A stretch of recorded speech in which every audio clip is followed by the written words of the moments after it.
These jazz cats prepare their charts as the lights dim at the Tivoli in downtown Downers Grove. This is Kassem with the Blueprint News Network, and tonight the band prepares for the Northern Illinois University and District 99 Jazz Concert. The Tivoli concert has been an event held here for many years. Jazz Workshop Director Daniel Tedeschi talks about when the tradition originated.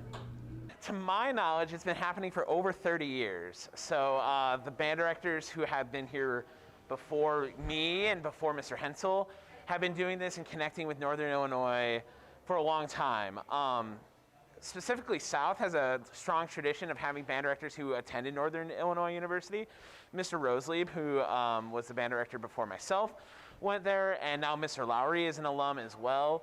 So we've had that connection with Northern for a long, long time, and we hope to continue it. The performance includes one song played by South and North ensembles each, as well as a list of others played by the NIU ensemble. Senior Nathan Fruin talks about how the experience was like for him throughout the years. Well, this year and in years past, it's been really great and special to be able to play with NIU and have clinicians like Reggie Thomas and Ron Carter, who are both legends in the jazz world and directors of jazz studies at NIU, to help us out and make us better in just 30 minutes, and we get to perform in front of a whole lot of people. Freshman Becca Snuffer talks about how this event has affected her.